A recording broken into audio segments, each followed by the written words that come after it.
I just did a video talking about why your audience doesn't trust you and how you've got to get around it and manage it with your PR and comms.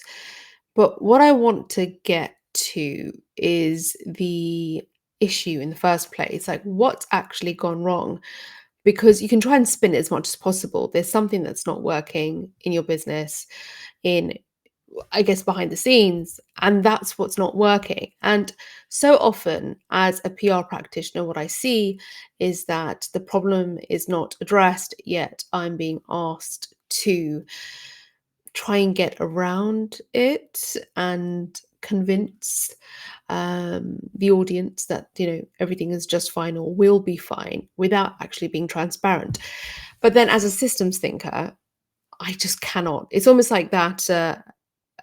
Very good example is there was a lot of congestion on the M25, so they added more lanes, but there's no thinking going into why is there so much congestion, why there's so many more people on the roads, and it's not sort of taking into account the other issues and factors, and that is what if you're just now making it even more desirable for people to drive, and previously they didn't drive and now there's even more people on the roads. So there's something that's just not working, and you've got to sort of take a step back. And I think this is what a lot of entrepreneurs and business owners can't do. That's why it's so hard to do your own PR and comms, and it's easy to get someone to do it for you.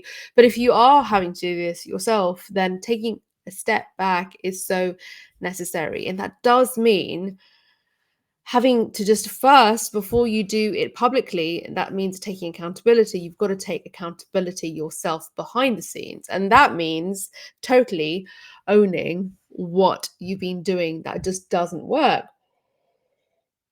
Now, we know that as business people, as entrepreneurs, that there's always mistakes, and you rectify them, and you're just trying to put out fires all the time, and so haven't got time to communicate the problem. And sometimes when you do, oh my goodness, do you get it wrong, because you are used to communicating directly with your audience, and so you're thinking when it comes to something like this, it should just be easy. But you might find that you've lost the confidence of your audience, and actually anything that you say could just make it absolutely worse, and you don't want to do that.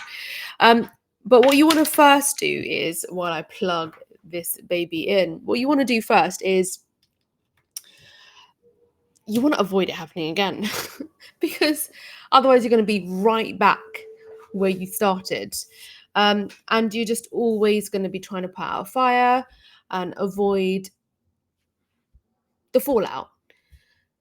But everything's fallen out. Like, you can't run from it anymore. So if something's broke, stop trying to make out like it's not, or that it's fixed, or that your fix is going to fix it, because the fix you're talking about might placate them for a bit, but they'll be right back complaining about the same thing again. And is that worth the pain? Because then there could be other circumstances that take over that could just take you out of the game.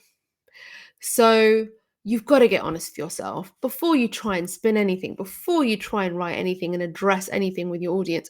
Try and fix it yourself. You've got to sort of get really honest. Don't avoid. It's just not worth it. It's a very personal life lesson as well.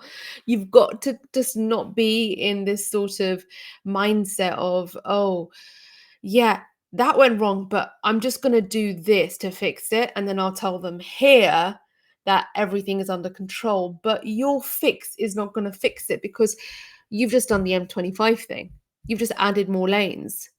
But is that is that efficient? Has that actually resolved it or solved it? It hasn't. So as a systems thinker, you've got to look at so many different things. And that's why when I do mapping exercises and I step all the way back, I look at not just what the issues are, but I will look at, who are all the different players, what are the competing ideas, what are the perspectives, what's the audience sentiment, what are other things going on that, might provide tensions or might add more problems to the mix, might make things more challenging. Let's note it all down. Events, situations. Just add it all in, add it all in. So before you know it, you've kind of, just from the exercises of mapping and being able to sort of like break things down like that and really reflect, you'll be in a completely different mindset. Completely different mindset. You've just given me an idea. I should basically create a template for people to do this for themselves, because I do it for myself. Not always brilliantly, because you're juggling so many things: parenthood, business, work, content, life, home, health, self, and the list goes on. And you know I find I do great work for others, and then when I'm trying to do any kind of PR, com stuff for myself, just don't do it, and I'm just so stuck in the work. So I get it. I get it. I so get it. But this content is for peeps who are lacking that sort of like zoomed out approach in their business, in their entrepreneurship. Now, I know I do commentary on media, politics, entertainment, but I'm using exactly the same mindset of reading between the lines, reflecting, taking a step back, zooming out. And that's what really helps me to have a bit more of a critical think about what's going on in the media and politics, and also helps people who are in business or having to communicate with their audience when something goes wrong. So if you would like to learn more, then of course subscribe. This playlist is purely for peeps like you who have a biz and need to figure out your PR and comms. I'm here for you.